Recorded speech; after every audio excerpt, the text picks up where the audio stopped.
Morning, my dear students. On behalf of Rasa International School, today I am going to teach you Hindi language, chapter number 2, वर्ण विचार, page number 6 to 8। वर्ण क्या होते हैं? वर्ण होते हैं लेटर, जो जैसे A to Z होते हैं वो अल्फ़ाबेट्स होते हैं, उनमें जो ABCD हैं वो लेटर्स हैं। तो लेटर होते हैं वर्ण। बोलते समय हमारे मुख से कुछ ध्वनियाँ निकलती हैं। इन ध्वनियों का एक अर्थ होता है। जब हम बोलते हैं या मतलब कुछ शब्द वर्ण निकलते हैं और कुछ ध्वनि का अर्थ होता है। इन ध्वनियों को सुनकर हम एक दूसरे की बात समझते हैं। कुछ ध्वनियाँ जो होती हैं, कुछ जो वर्ण होते हैं, उनके अर्थ भी होता है, मतलब भी होता है। तो जब हम बोलते हैं तब हम उसको समझते हैं, एक दूसरे की बात समझते हैं। इन ध्वनियों से भी शब्द और फिर शब्दों के वाक्य बनते हैं, और इन ध्वनियों से जो हम ध्वनियाँ जो बोलते हैं, वो जो ध्वनियाँ निकलती हैं, उनसे ही शब्द और वाक्य बनते हैं। देखिए तथा समझिए। जैसे कछुआ शब्द की ध्वनि है क, अ, छु, उ, आ। सो पूरा क्या बन गया? कछुआ। ऐसे ही गुड़िया का होता है ग, उ, ड़, ई, य, आ। जैसे गु हुआ तो ग हो गया, उ हो गया, ड़ी तो ड़ हुआ और ई हो गया, या का य हुआ और अ हो गया, तो ऐसे हो गया गुड़िया। कछुआ शब्द में 5 ध्वनियाँ और गुड़िया शब्द में 6 ध्वनियों का प्रयोग हुआ है। आप देख सकते हैं इसमें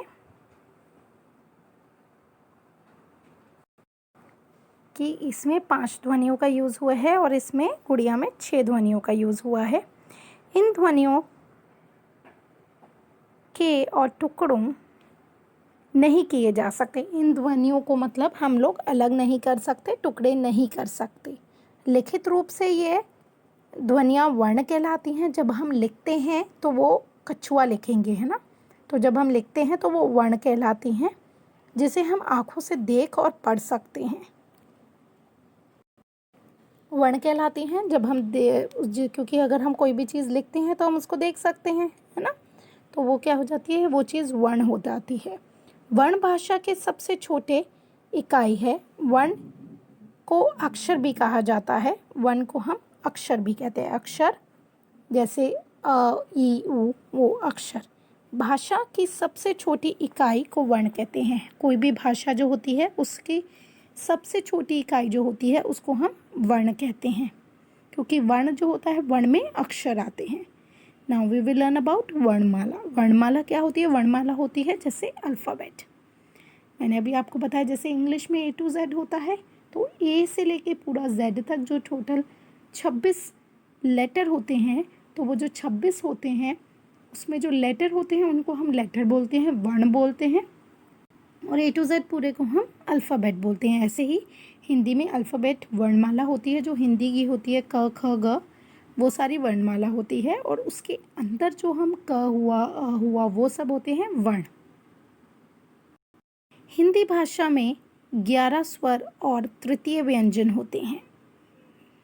33 व्यंजन होते हैं। मतलब हिंदी की जो वर्णमाला होती है उसमें 11 स्वर होते हैं और 33 व्यंजन होते हैं। अब हम इन वर्णों को क्रम अनुसार लिखते हैं। मतलब हम स्टार्टिंग से लिखेंगे इनको क्रम अनुसार, जैसे जैसे आएंगे तो वर्ण की माला अर्थात वर्णमाला बनती है। इसलिए निश्चित क्रम से लिखे गए वर्णों के समूह को वर्णमाला कहते हैं। अगर हम जैसे पूरा अ से लेके ज्ञानी तक लिखते हैं तो हम उसको पूरा वर्णमाला बोलते हैं, और उसके अंदर जो अक्षर आते हैं जो हमारे, उनको हम उनमें टोटल 11 होते हैं और 33 होते हैं व्यंजन, और 11 जो होते हैं वो स्वर होते हैं। Kind of language, kinds of letter. वर्ण के भेद। वर्ण कितने भेदों में होता है? जैसे वर्ण होता है ऐसे ही वर्ण के 2 भेद होते हैं। एक तो होता है स्वर, एक होता है व्यंजन। जैसे अभी वर्णमाला होती है, वर्णमाला में कुछ स्वर होते हैं, कुछ व्यंजन होते हैं, तो वर्ण के 2 भेद होते हैं, 2 प्रकार होते हैं भेद। एक तो स्वर हुआ, स्वर को हम इंग्लिश में वोवल्स बोलते हैं। व्यंजन होते हैं कॉन्सोनेंट्स बोलते हैं हम उसको। जैसे हम इस पेज पे, आप इस पेपर पे देख सकते हैं पेज पे कि स्वर क्या होते हैं और व्यंजन क्या होते हैं। नंबर 1 होता है, सबसे पहले होता है स्वर। स्वर जो होते हैं उसको हम इंग्लिश में क्या बोलते हैं, वॉवल्स, राइट। स्वर संख्या में 11 होते हैं। स्वर कितने होते हैं, 11 होते हैं, जबकि इंग्लिश में जो वॉवल्स होते हैं वो 5 होते हैं, राइट। तो जो स्वर होते हैं वो क्या होते हैं, अ, आ, ई, उ, र से ऋषि, ऐसे एड़ी, बड़िए छोटिए, छोटा ओ बड़ा ओ, और ण खाली, ठीक है। ये टोटल हुए।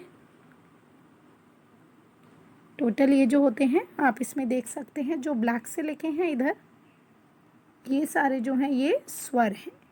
ये मैं अभी आपको बाद में बताऊंगी कि ये क्या है, ठीक है। ये सारे स्वर हैं और ये 11 हैं। स्वर कितने हुए हमारे, 11। व्यंजन जो होते हैं हमारे, उनको हम इंग्लिश में कॉन्सोनेंट्स बोलते हैं।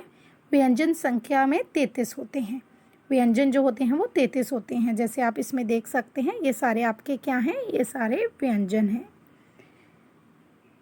क, ख, ग, घ, घ, च, छ, ज, झ, ट, ठ, ड, ढ, त, थ, द, ध, न, प, फ, ब, म, य, र, ल, व, श, व, स, ह। तो ये सारे जो हैं ये आपके व्यंजन हैं और ये कितने हैं, 33।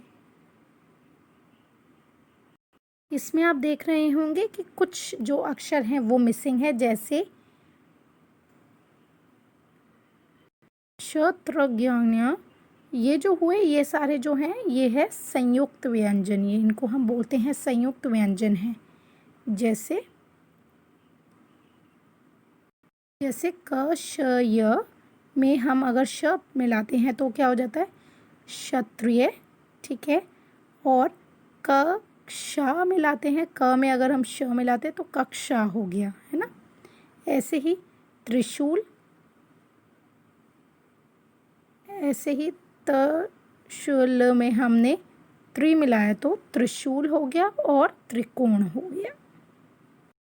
ऐसे ही देखिए आप, ग ज्ञानी में हमने ज्ञान न मिलाया तो ज्ञानी हो गया और यज्ञ हो गया वो। श र अ मिलाया तो श्रमिक हो गया और श्रम हो गया। अन्य व्यंजन, कुछ व्यंजन होते हैं, श्र और त्र 2 अन्य व्यंजन हैं। ये दोनों अन्य व्यंजन भी होते हैं। इन दोनों वर्णों का प्रयोग किसी भी शब्द के रूप में नहीं किया जाता। इन दोनों वर्णों का श्र और ढ का जो रूप प्रकार होता है, हम उसका जो प्रयोग होता है वो किसी भी शब्द में नहीं करते। जैसे जड़, सड़क, घड़ी, पढ़ना, सीढ़ी, बूढ़ा, तो इनका हम किसी भी शब्द में प्रयोग शुरू में किया जाता है। जब शब्द कोई भी हम शुरू करते हैं उसके शुरू में किया जाता है, नहीं किया जाता बीच में, हम इसका मिडिल में, जैसे बीच में हम इसका प्रयोग करते हैं। विशेष चीज़ आपकी इसमें यह है कि जो सभी व्यंजन होते हैं वो अस्वर से बोले जाते हैं। जैसे हम असहित व्यंजन लिखते हैं तो उसमें हम हलंत होता है, हलंत आप इसको देख सकते हैं, ये होता है हलंत, जो डैश होता है लगाया जाता है। जैसे क के नीचे लग गया, ख के नीचे, भ, घ आदि। इसी तरह से व्यंजन भी लिखे जाते हैं, ऐसे ही अन्य व्यंजन भी लिखे जाते हैं हलंत लगाते हुए, ठीक है। अ और अणा जो होता है वो हम स्वर के साथ पढ़ते हैं, परंतु ये न तो स्वर कहलाता है और न ही ये व्यंजन होता है, पर हम इनको स्वर के साथ में पढ़ते हैं। इसे हम अयोग्य कहते हैं। जैसे अणा, अनुस्वीकार में बिंदु हम लगाते हैं और अनुनासिक में हम चंद्र बिंदु के रूप में लगाया जाता है। जैसे आप इसमें देखते हैं कुछ शब्द हैं जिनमें चंद्र बिंदु और बिंदु लगाई है। जैसे शंख में बिंदु लगाई है, हंस में बिंदु लगाई है, वंशी में हमने बिंदु लगाई है, आँख, चांद और सांप, इनमें हमने चंद्र बिंदु लगाई है। विसर्ग, विसर्ग क्या होता है? अणः जो होता है का प्रयोग शब्दों के अंत में दो बिंदु लगाते हैं के रूप में किया जाता है। मतलब हम अणा का रूप हम सीधे उसका प्रयोग नहीं करते हैं, हम किसी भी शब्द के बाद में दो बिंदु लगाते हैं तो इसका मतलब वो अणा का हम प्रयोग कर रहे हैं। जैसे अधिकतर संस्कृत के शब्द में ही लगाया जाता है, अधिकतर जो होता है वो संस्कृत के शब्दों में ही ये लगाया जाता है। जैसे प्रातः है तो हमने अ नहीं लगाया बट इसमें दो बिंदु लगा दी तो अह की आवाज़ आई है ना, नमः। ठीक है, इस टाइप से हम इसको लिखते हैं अणा को। आशा करती हूँ कि आपको ये पाठ समझ में आया होगा। धन्यवाद।